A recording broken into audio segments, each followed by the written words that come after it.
Hello! We're live? Are we live? It's happening? Okay. So cool. We finally showed the trailer. About time. Hi everyone. I'm Jeff Skalski. I'm the executive producer here at Yellow Brick Games. And next to me is... Frédéric Saint-Laurent, game director at Yellow Brick Games. And... I'm Michael Love, creative director on Eternal Strands. And just wanted to say that what you checked out there was the new trailer for a piece of free downloadable content that's going to be available exceptionally soon. It's part of, as well, of our sort of larger scale roadmap that we have here. You can check that out in spring. It's available on our Steam page. You can find it on our subreddit. There's a whole bunch of places to check it out. But essentially, our large scale plan is to do two pieces of free downloadable content. The first of them is what you just saw. What you would expect from the stream is some live gameplay showcase of that content, as well as a breakdown of the quality of life feature that we did in the past weeks, and then a live Q&A at the end. And before we jump into some new content, we actually have a little bit of a special message to share with you. It's from our lead character artist, Steph Schaaf, our senior game designer, Jonathan Lachance, and the visionary concept artist, huge, massive fan of at Square Enix behind the Final Fantasy XIV franchise, Yusuke Mogi. So yeah, enjoy. See you soon.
having the opportunity to work with Creative Studio 3 and Mogi-san was like a career highlight for me as a dev, as a gamer. I'm a huge fan of Square Enix, so when I first got approached to do the collaboration, I was really excited. And I remember when I first saw the concept art, I stared at it for maybe like 3 minutes, and the concept of the celestial scopes, and the fact that it would attune himself to like magical energies in the sky to be the first epic that we have that uses the 3 magical strands that we have is something that came almost immediately.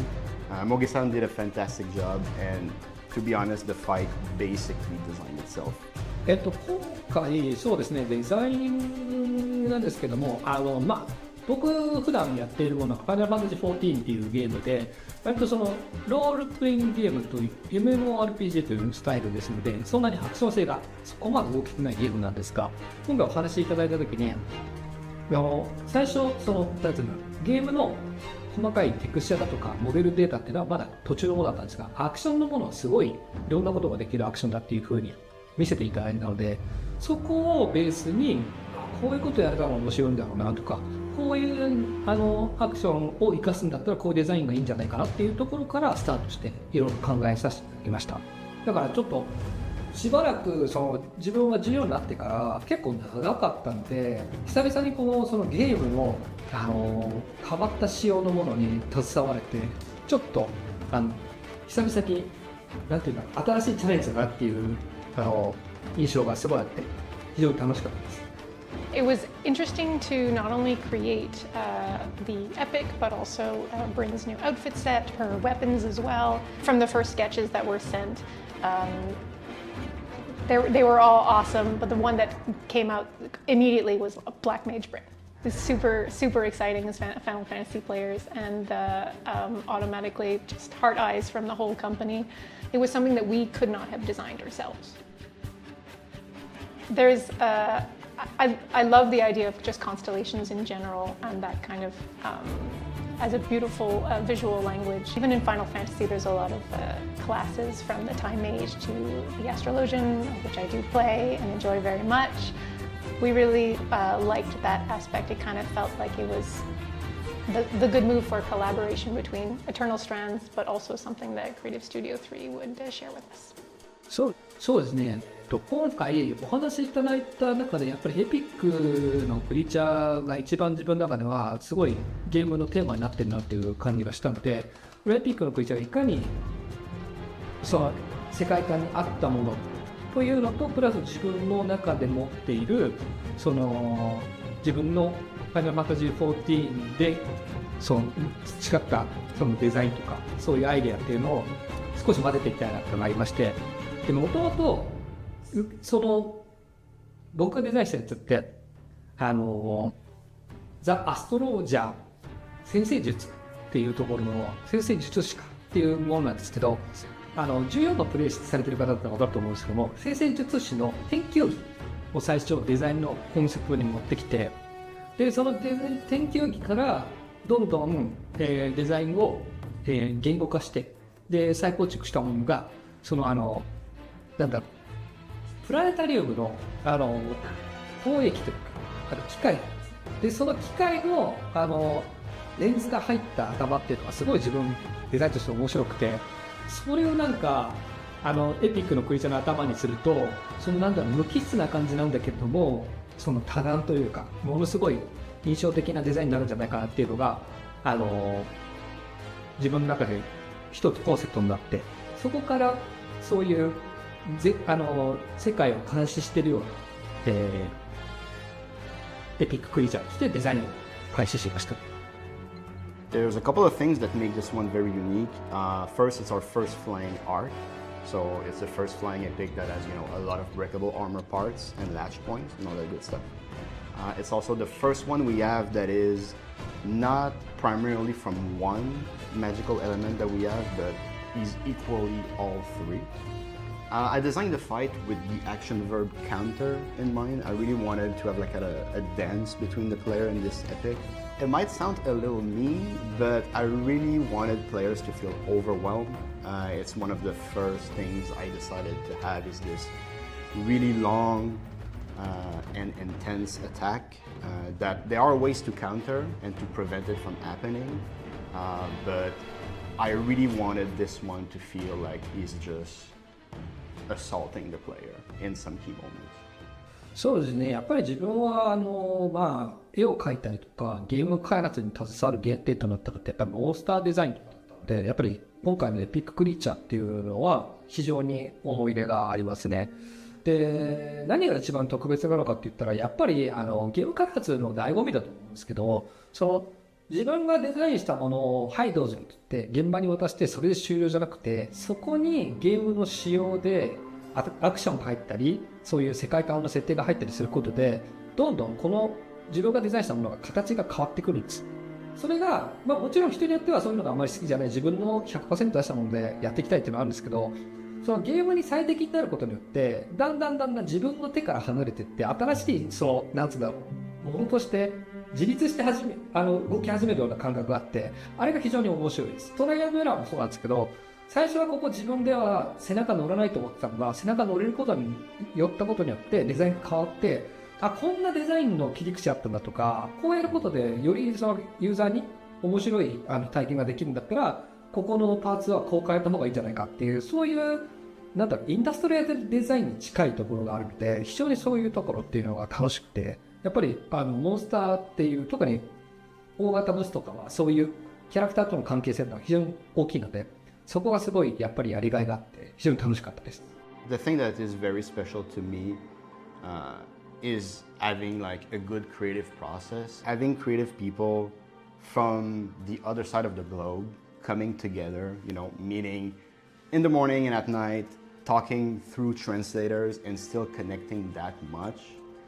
It's something I will cherish forever, and I just think it's so special. So I love everything about what we've done.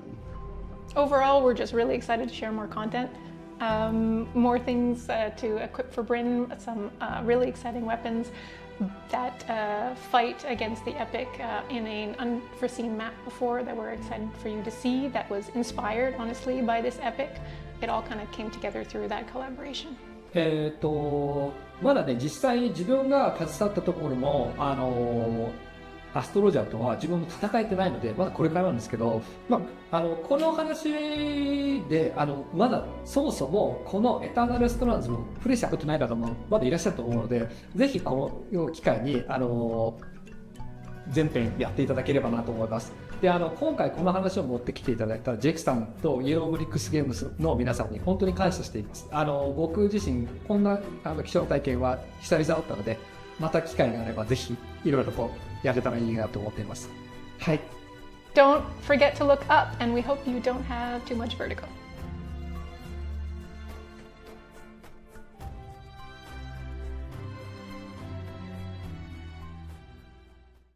Having the opportunity to work.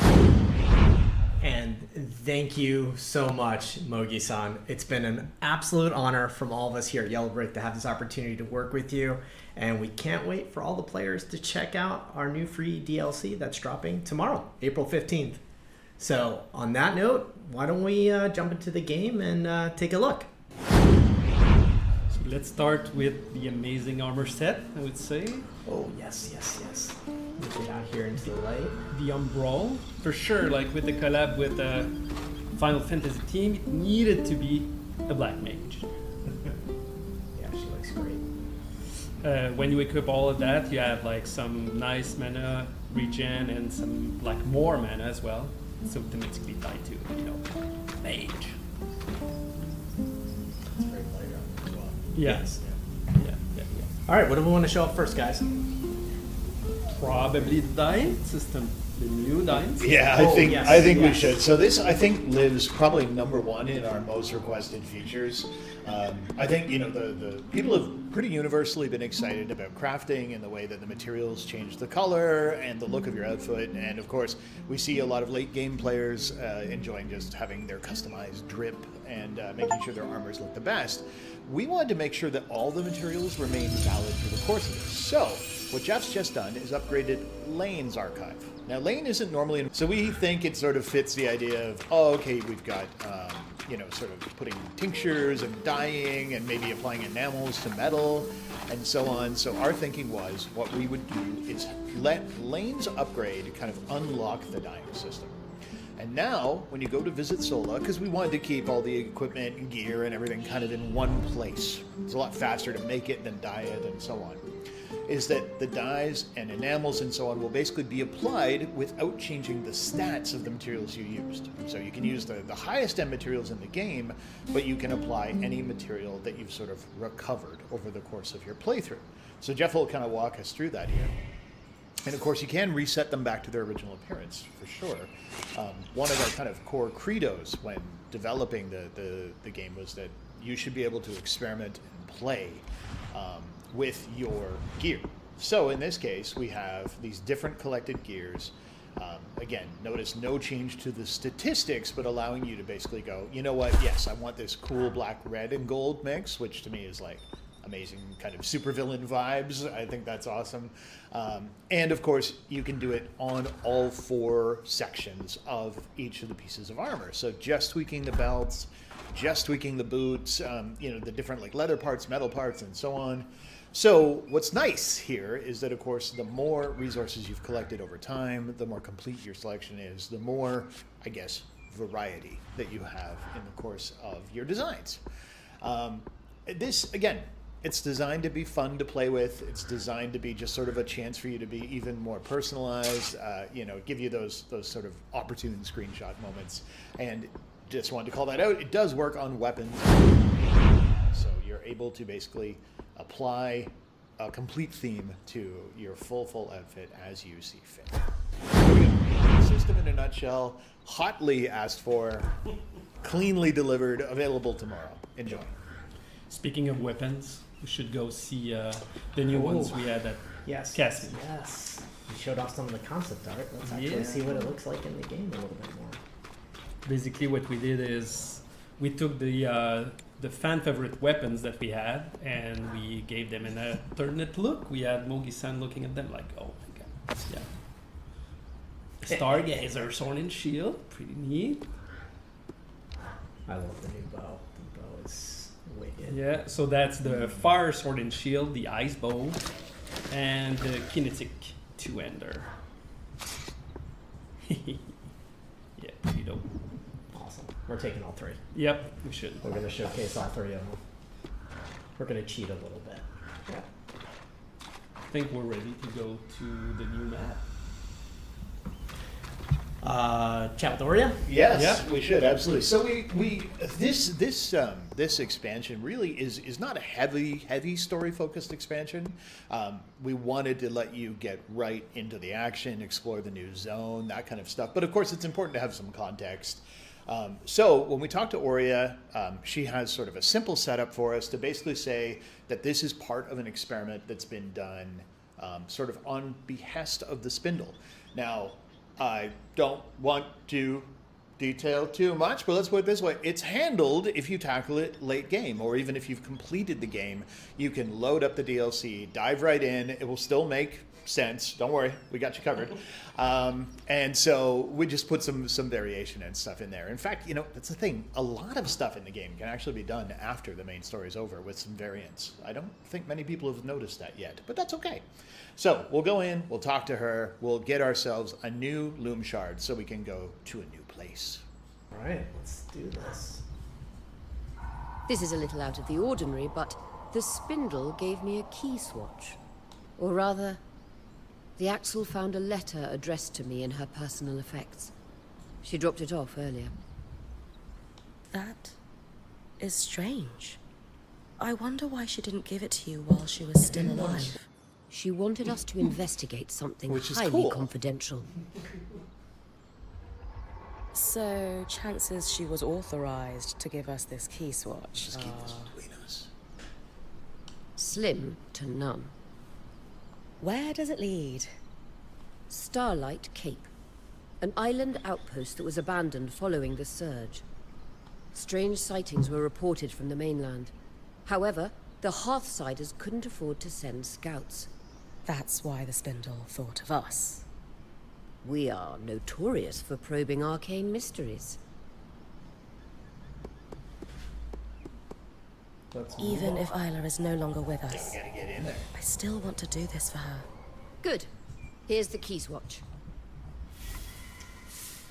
Maybe also worth noting before we jump in to the new map, we now can access all the tutorials. Yes, we've got a whole section on quality of life stuff, but while we're here, absolutely would call this out. So, tutorials have always been kind of hidden in the main menu, a little bit hard to find. So we just simply made them part of Oria's station. As well, there's a bunch of new ones that kind of detail for newer players the more advanced interactions of the game. These aren't unlocked sort of as you play because they would be very interruptive if we tried to put them in context, like you're mid-jump, while falling, consider rolling.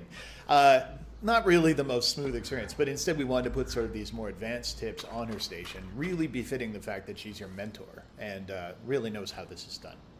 There's there's lots of other little quality of life things. We'll detail those a little later in the stream.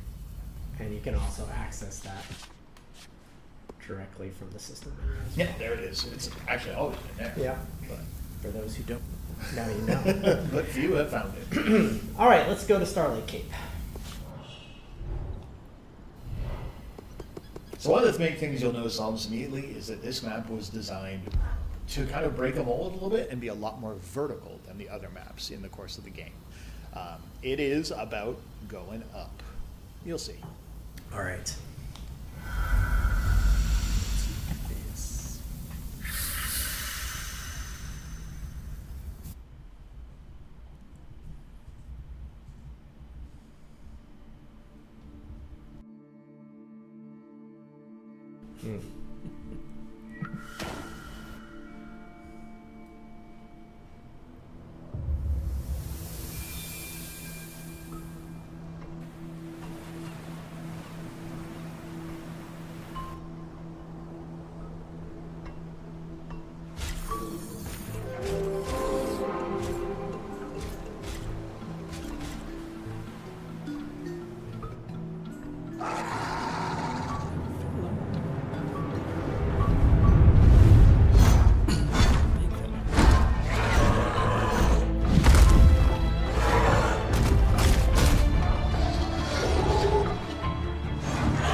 Opening line here from Brent. Starlight Cape. Finally, a real mountain! The moving lights were spotted at the top. Should be no trouble for a Calnhander. All right, Let's go. I'm gonna Yeah. start making away, and feel free to direct. Right? Yeah, Mike, exactly. if you want me to do certain things. The nice thing with this is like you can really go up the way you want. Like you can circle around the whole mountain. You can look into little caves, little hidden spots. And I think you could also try the your weapons, but also the new power that we have. Oh, well, you have Hyena, or Akela, I would say. You can notice directly, like one comment that we addressed soon after launch was trying to add a little bit more impact on our hits. So we did a lot of work on flinches, on haptics, on VFX. We're gonna see that through your journey up.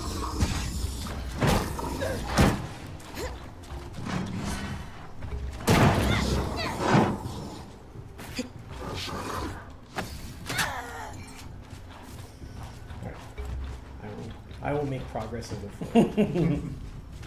Cave over there. So leave me alone. Oh, you're Oh, not I'm not strong fully, enough. I'm not fully upgraded in this build. It's not your game. You can try the new power if you like. Oh, that's true. That's true. Yeah, the star. We're kind of a little cheated here, giving you the celestial scope before Yeah. your time up with Yeah, the. we gotta show it off. Yeah. So basically, this one is, you could say, kind of summon turret or some sort, but it's a fully physical object that is thrown that you can just pick up again. Like just put it on the battlefield, and then it has 3 strands of power. You can add it like fire, you can add it TK. By default, it's going to be TK, and it's going to aim at the nearest enemy. But if you like need fire next to it, it's going to switch to fire. If you put some ice, that's going to switch to ice, and each of the so depending on what you need in the situation, that scope will be much handy. There's an interesting sort of mechanic at play in which the scope will inherit the environment around it. So if you put it on ice, it'll become ice.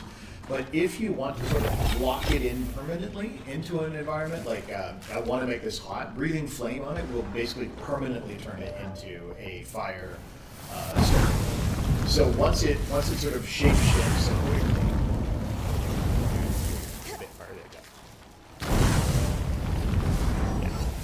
the scope will change, and then you can lift it, you can throw it around using your Weaver's Grasp, you can reposition it, it'll throw out fire projectiles. So this can be very, very useful against things that are weak to fire, kind of insisting that they stay, or tweaking them into like different versions of themselves. It also, I think, is incredibly useful against things that are, say, armored from the front, like the Ark of the Tower, because of course you Throw can that throw the on the scope outside. behind it and then Yeah. keep its attention while it gets plinked.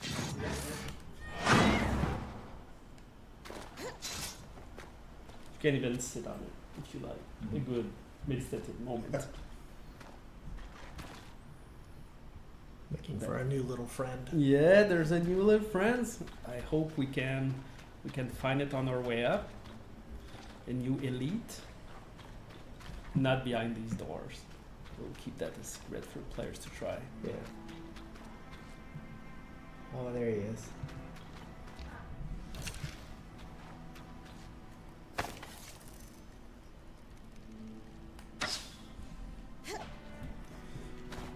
Maybe playing the game at launch, maybe you've seen some of the fire summon, the Conjurer or the Ark of the Living Flame could spawn. We've thought that this was an underused enemy, and we created an elite version of it. So basically this is the elite fire summon, which is a little bit more reactive and a little bit more aggressive toward Bryn. Also, he has some pretty nice, like, flamey orbs on its back, and won't hesitate to just throw them at you as soon as you're in range. So pretty nasty if you try to climb this mountain and you haven't dealt with them first.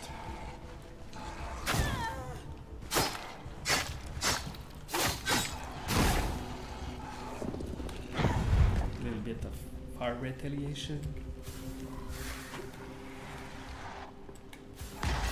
And of course they're a little bit more endurant compared to the standard version.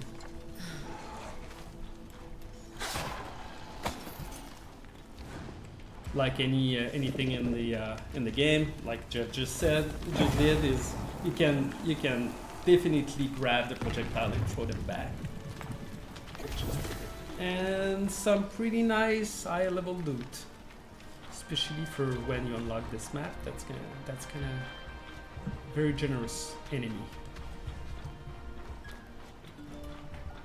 I really like this, like the kind of contrast between the kind of architecture that we see in some of the other map, like Hopper Denebron, but then a lot more vegetation, and that you could remind you of Hollow. That's pretty neat. And also, yeah, it features climbing. Or I missed it. There are new materials though, right, Fred? I mean, that's worth calling out. Yeah. That defeating the new foes, they're dropping stuff you cannot find Yeah. in the game until you get this patch. So again, we thought that was a nice sort of perk to add on to the fact that, you know, now that the new dying system's been introduced, but they are pretty high grade materials as well. Yeah. So, you know, they're good for a later stage of the game playthrough. We're not gonna do any secrets. No. We just need to keep going. We'll let No, people let's find keep it. going. The map's populated with codexes and loot chests and everything like you'd expect as well. We've done a pretty good job. We treat it just like any of the other levels, except, you know, collab. This shoe reminds me of how do you find a new armor set? Like this is something I forgot to mention earlier, but they are just scattered hidden inside the maps that exist already. Yeah, and the new variants as well. So it's the first time we have, say, a two-hander that isn't like a new set of powers, but instead is skin going on of a telekinetic two-hander, for instance.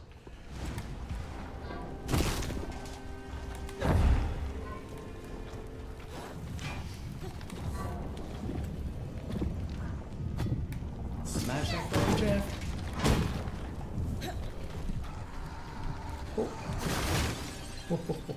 Go quick before the stairs are gone.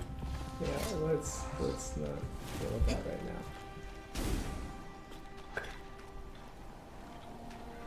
I'm glad. Like they're sending a clear message.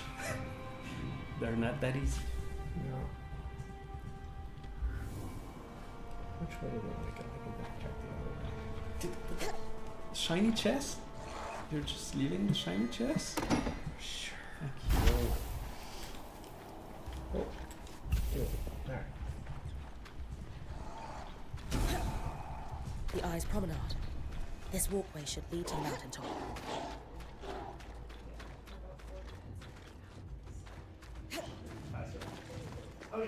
I'm sure. It's time to go.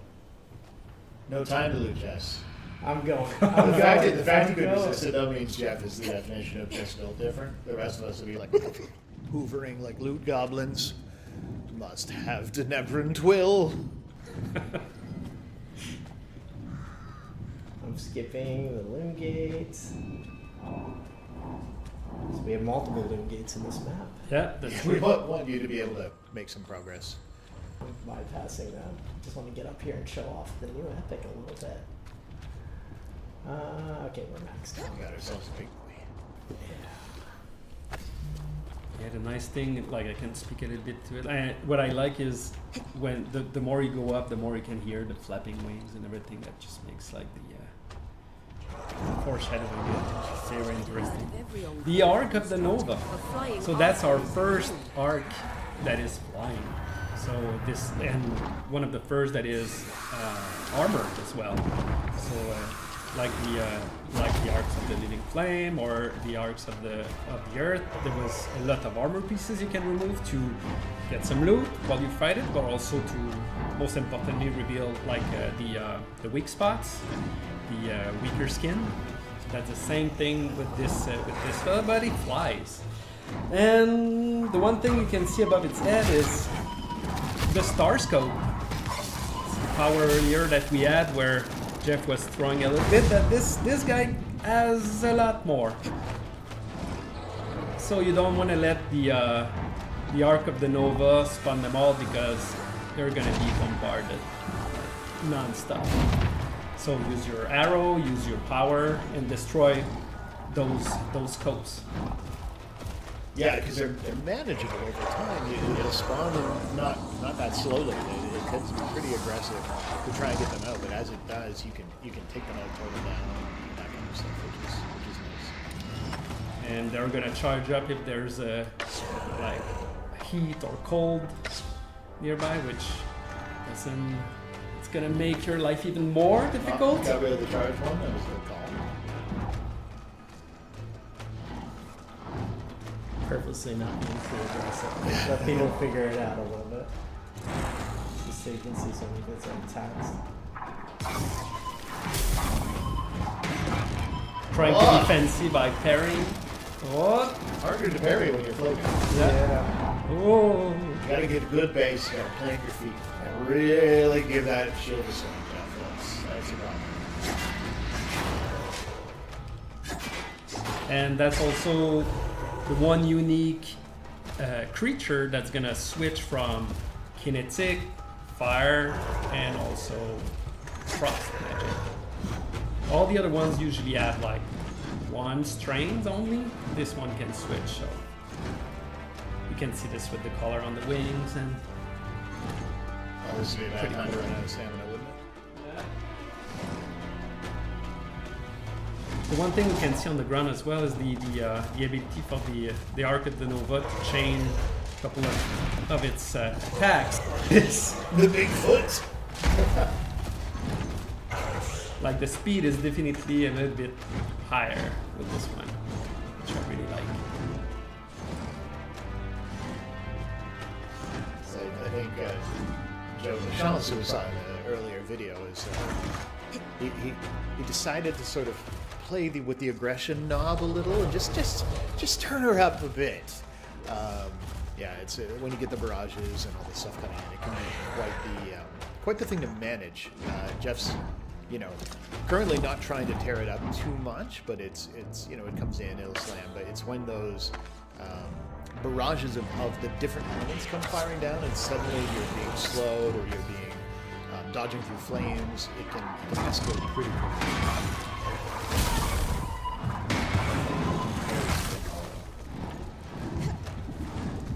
I wish I would. Yeah. I hit it back on him, but I just overshot it. Oh, no, that's not good. Uh-oh. That's not good. Take your swing there. Oh. Ooh. Yeah. Definitely want to knock you off the cliff.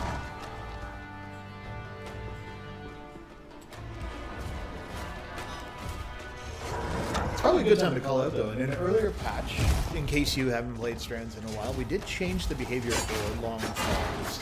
If you get punched out of the level and that kind of thing now, we removed the loss of inventory. So now you spawn back at the Loom Gate, but you actually still have all your things.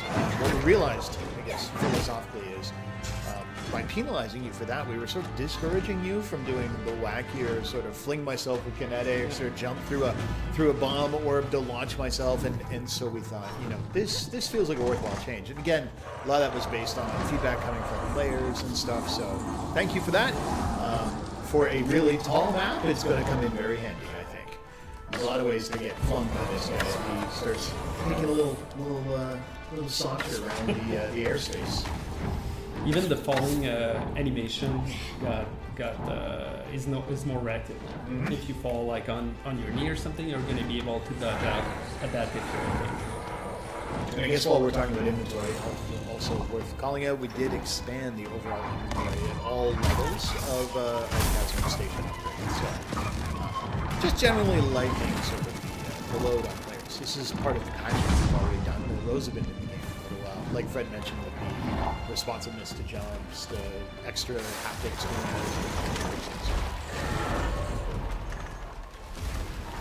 Try to get to you even if it was cool.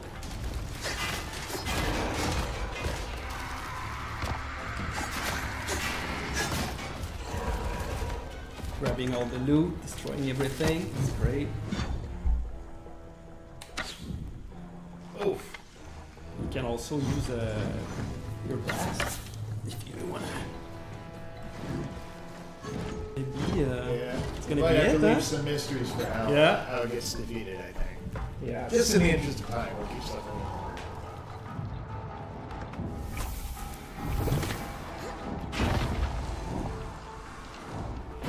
All right. Thanks for performing. It was excellent.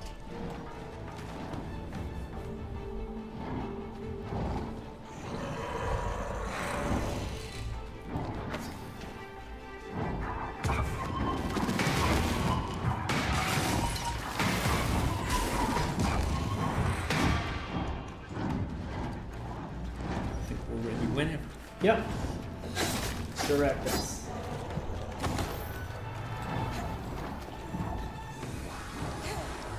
We try to use the stream of the cliff toward the lower loom gate.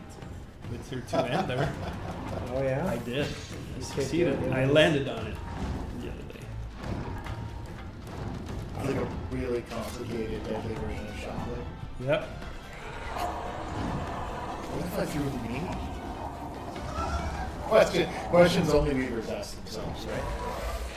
What if I threw me? Oh, that's not the right one. What if I threw me and it was cold? Oh. Oh, it's quite the arc and the recovery. I'm gonna call he's that still on nine me? Asperus. Oh, yeah. Oh, you made a friend. A descending friend. Oh no.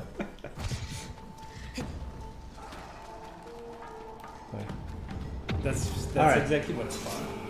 It's like trying daring things.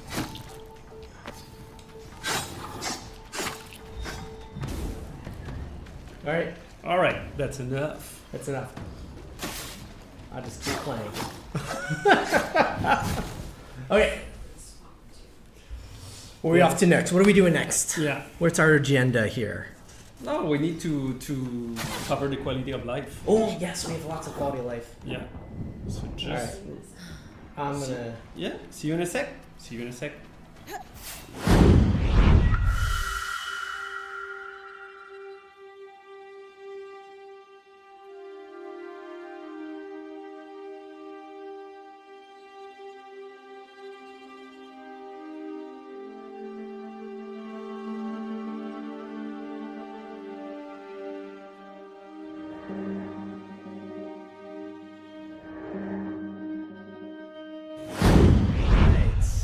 Okay, good. So yeah, I guess we're going to cover kind of three main topics. So there's a lots of gameplay, kind of experience improvements that you guys just got a little bit of a tease on. Also, quality of life improvements around controls and accessibility. I remember there's some stuff in the patch notes for that. And then there's a whole bunch of miscellaneous quality of life stuff as well. So let's go through it. I can start with my own personal favorite. Like, we introduced a story mode. So for those who find a game a little bit too tough or not allowing themselves to try things, we've come up with that new mode that you can switch at any time if you like, that like any other difficulty mode. But basically the story mode has max HP increased, more stamina, temperature resistance that through the roof, stamina regenerate, so you'll be less exhausted by mashing the way you want to mash. And on top of that, we're increasing the weapon damage a lot. So Brand pretty early is kind of doing double damage or something. So that should be fun if you want to focus on the story. Other than that, we saw briefly when Jeff was playing earlier, some improvement on haptics, enemy flinches, VFX on the attack, so you can feel the impact of the weapons a little bit more. I could say, again, favorite of mine is you use the two-hander against an Akala, like charge it, so you're gonna see the head just splat on the ground, which is pretty satisfying, I would say. Other improvement in terms of the two-hander combo, there was still like some feedbacks that we got from you saying like, oh, it feels a little bit slow and non-responsive, so we tweaked that a little bit, adding more of a more generous cancel window, I would say, during the while you fight. And then the one I mentioned earlier, more reactivity when you fall and like Bren falls on her knee, you can dodge out of that faster than you could before. I think that's kind of around the core gameplay ones. I think that's kind of the main ones.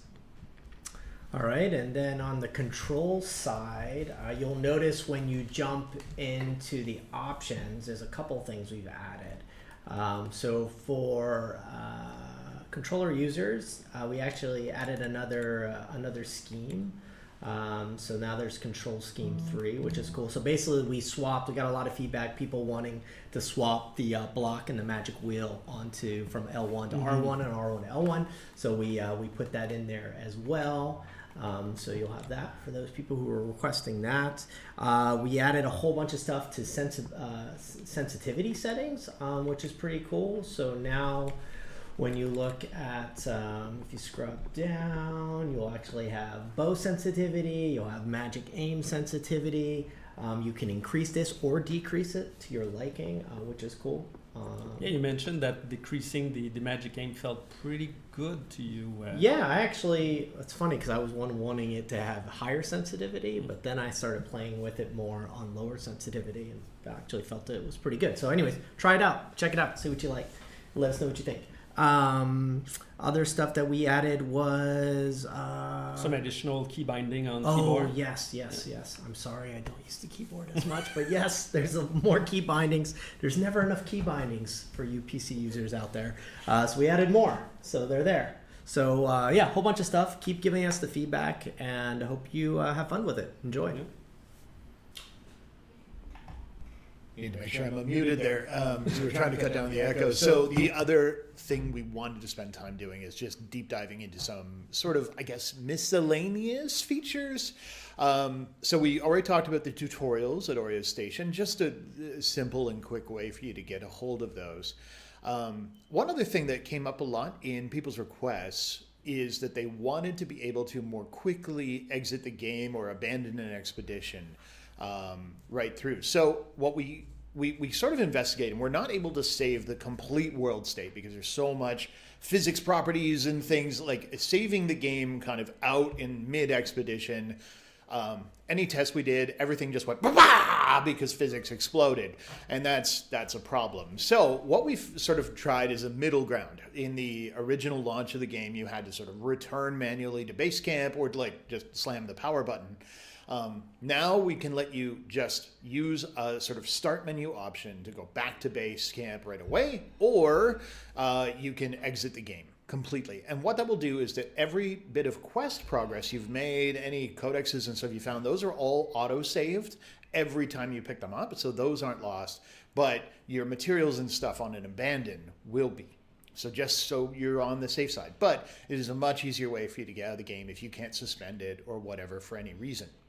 So that said, there's also always once you get a little further into the game, there is the Loom Shard. So, push through those initial quests, and the Loom Shard allows you to recall back to base very, very quickly with no actual expenditure or cost, and 100% of your stuff comes back. I think some people in the very early game were like looking for that. It's there. It's just, I think, 3 quests in or so. Just push a little, and once you unlock your first Loom Gate, it'll be available for you as another viable option. The other biggie, a lot of interesting feedback on people going, I love hunting for the codexes and stuff, but the last few feel like a needle in a haystack. We agree. And so we sat down and did a fun little side quest in which when you've completed everything, when the whole band has basically handled all their business and they're pleased with how life has gone and they've got some free time, so that means there's side quests, the main quests, and so on, post-game, there will now be quests added that are essentially the band doing research to help you find those last bits of knowledge, which means you can activate that quest and use the Watcher's Wisp, and it will point you to the closest codex entry that's on your map. So if you want to go find a knowledge fragment and pick it up, if you're hunting like the last 3 or something in the Underworks, the Wisp will help you. It's not like an instant win, but you'll at least get some additional guidance. I think that'll be nice for people looking to platinum, looking to sort of 100% the game and find them all. This will not help with the bricks, for those of you who are on a brick hunt, because those are deliberately tough. And beyond that, really, bugs. We've got a bunch of bug reports. People have been sending them in. We found some internally, but a lot of this is being driven directly by you folks. And you've been submitting them or firing them over on socials or into our emails and stuff, and we really appreciate those. We capture them. We just did a ton of little improvements and bug fixes based on that feedback. So there you go. Some miscellaneous quality of life. For me, I think the Codex one is really exciting for those looking for the last like 2 or 3 to kind of wrap up Lane's archive. Might also lead you to little places you haven't seen. That's true. I mean, yeah, that's what they're for, is to kind of give you those like little bits of Vista or, oh, hey, there's also a chest beside this fragment. How interesting. So hopefully people enjoy. Mm-hmm.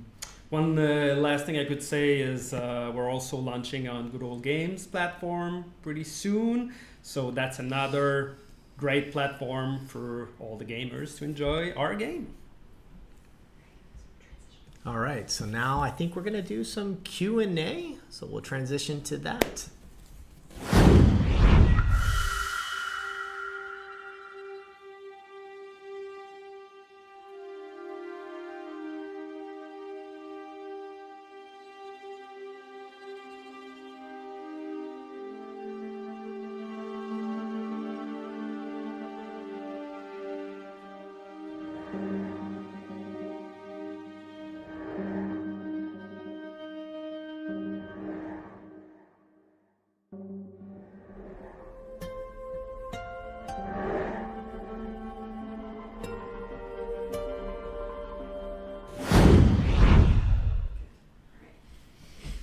Hi, I'm Natalie. I'm behind the screen, and I'm going to be yelling questions at our three lovely developers. Hopefully you can hear me all right. But the first question we have is from Quivorian. Is there any indication /depth/breadth of the second content update for the summer? Oh, I can take this one. So of course, we'll continue to address any bugs or critical issues that come up. But yes, we have announced that we are doing a little collab with Grasshopper, which is super cool. So working with Suda-san and Namaru-san on some new concepts. So stay tuned, but there is some new weapons and some new gear that we're doing. So if you're pretty pumped about what we did with Square Enix for the weapons and the armor, I don't think you'll be disappointed at all, especially if you're familiar with Grasshopper. It's Grasshopper content, so stay tuned. Do we have any indication of when it will drop just beyond this summer? No specific dates yet. We're hard at work at it. We've been working on it for a little bit now. So as soon as we know more, you will know. And finally, is there any paid, from Quivorian specifically finally, is there any paid DLC planned? No paid DLC planned at the moment. So best thing you can do to help support us is just buy the game on more platforms. We love it. So thanks so much. It means a lot to us, all your support. All right, next question is from AJ Sly 7. Will there be physical copies of the game? Wow. We never heard this question before. So no news to share on a physical edition. There's still lots of things we need to work through regarding that. As you can imagine, it's not an easy thing just to simply do overnight. It takes some time. So we are exploring, but no promises yet. Next question from AJ Sly 7. Would you ever consider making a hack and slash game with multiple combos? With multiple combos, I would say I could imagine this, like having more fight mechanics, expanding on what we did. I have nothing against that. Yeah, I think it'd be interesting to have more branching and that kind of stuff. Absolutely. But ultimately, kind of going with the kind of secure bet, because a lot of the challenge, I think, for developing Strands for us was that we were trying to work in the physicality of it and to balance between the melee side of things as well as the magical side of things. So going like far too heavy into melee for us felt like it's like, oh, well, then it's a melee game with magic tacked on. We really wanted to lean into the thermodynamics, the physics and stuff that magic brought in. So we sort of deliberately said, okay, especially for our first game, is we're really just trying to do crazy alchemy in the systems. We wanted to try and say, let's make sure the magic stays a really central part of it so that you're sort of able to combo the magic into there, like into the different combos for weapons. But I don't think there's anything that would hold us back from the future for pushing things further on both those fronts, honestly. No, I think, like you said, Strands was try to be creative with the magical power and doing all the combos, and then the weapons were there to be reliable. Like it's like, okay, in a brief instance, like how while you can't aim and try to create this gigantic kinetic bubbles and stuff, then you still can rely on your sword to just hit somebody in the face, like for a brief instant as your mana recharge. But again, just trying to everything funneling back to creating combos with magic. All right, next question is from Viperess777. What was the purpose of the day counter? Was there originally going to be a time limit to complete certain story beats / objectives like Persona? Ooh, I can speak to that. We never had a time limit. The day counter, there's a couple of places where Bryn is recovering from something having happened, and the day counter actually moves forward to really give you the sense that, oh, okay, cool, that thing finished and she had to rest afterwards. It gives us that. It gives us sort of this sense of time progressing, how long you've been in there. And we thought it was interesting just to say, hey, how long did you play? How many days have gone by? To me, it just adds sort of a something concrete in that time in the Enclave feels not just like, oh, I'm just skipping forward or time is passing. It sort of gives you this sort of touchstone of how long you've been in there, how long you've been playing. But we never had like a time limit, but we thought that how long have you been in this place was something that was worth tracking and a really nice way to sort of give an event that occurred both in those story beats where it was like, something big happened, but also when you rest, when you kind of finish the day and come back, it's sort of, okay, cool. Things have reset. Stuff has respawned. The weather has changed. Like all those things were kind of tied into that day system. So we thought, let's surface it to players and make it a nice little to say, yeah, time did pass. All right, there's another question here from a narrative standpoint. What was the process behind Casman and her mental health issues? Was it an expression of someone? Was she written to help other people relate to her? What was kind of the process behind Casman? Well, I think Casman is really Casman, I think, is drawing on some actual experience with that specific kind of struggle that she has. I don't want to detail it too much, but I think one of the things that when you tackle that kind of subject, and if you want to do it really well, you need to either have experts brought in, people with lived experience, or you need to sort of have something firsthand and really have done the research. So in our case, I don't think she was made to do anything in terms of like mental health and so on, but we felt that I think fundamentally one of the things about the Enclave is that the Weavers are sort of tonally, Brendan Fraser in The Mummy or Indiana Jones, other than why is it snakes? Indy kind of handles everything. Oh, sure, yeah, it's just a relic of the Abrahamic religions. I need to recover from the Nazis. Of course, I do that. I'm going to go punch him on a tank. Like that kind of thing just sort of is day in, day out. But it would feel to us disingenuous to not have someone struggling with that situation. And really, a lot of the characters are, right? They have sort of an internal struggle that they're going through. In Sev's case, it's divided loyalties. In Dom's case and Sola's case, it's their lives sort of coming into conflict and realizing that they may not have been completely honest with themselves, less so than with each other. It's sort of like they were honest with what they thought they believed, but then they found this sort of struggle amongst themselves, and entering the Enclave sort of bubbled that to the surface. So that comes in sort of mid-game. Casman comes in quite early because she's responding to the crisis of the situation and saying, let's earnestly have someone who feels that and that kind of responds to it. To us, felt like just a really interesting mode of storytelling to do. So we made sure that we did our homework. We made sure we tried to keep the message positive, but also to make it something that might help educate a little bit, but ultimately also to entertain. And I think the reaction to Casman's plotline, for me, has probably been one of the most gratifying bits of the story. That was beautiful, thank you, Mike. And we have one final question, and that is there perhaps a sequel planned? Will there ever be an Eternal Strands 2? Oh, wow. I mean, I think we definitely wrote and built Eternal Strands thinking that it could always be future titles in the series. So all that really comes down to you, the players, and the support we get. And yeah, again, thanks so much. And I think all of us would only hope we can continue to work within this new brand that we made.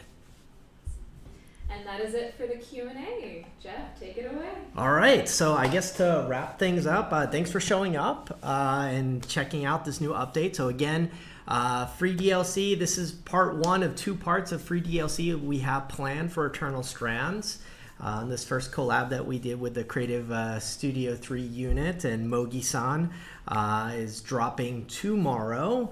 As Fred also mentioned, we're coming to GOG as well, so we know we have plenty of fans on the GOG platform wanting the game Eternal Strands. So it's coming. It's very, very close.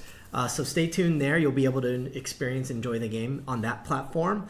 So yeah, update tomorrow. GOG, 2 free updates. It's at 11 a.m. 11 a.m. Thank you, Nat. She's keeping us in check. So that's 11 a.m. probably Eastern. 11 Eastern, exactly. So Yeah, because we're based in Eastern time zone.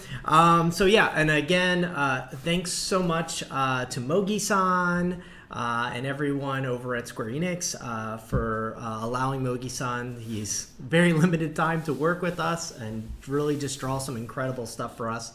It's been a blast and an honor, like I mentioned earlier. And really, again, thank you to all of you watching for the continued support. Have a blast enjoying the new content tomorrow when it drops. And we can't wait to hear your feedback and see your adventures. Tricks. Yes. See your tricks. Yes. Thanks so much, everyone. Thank you. Cheers. Bye. Bye-bye. Should we roll it again? Yeah, roll the trailer.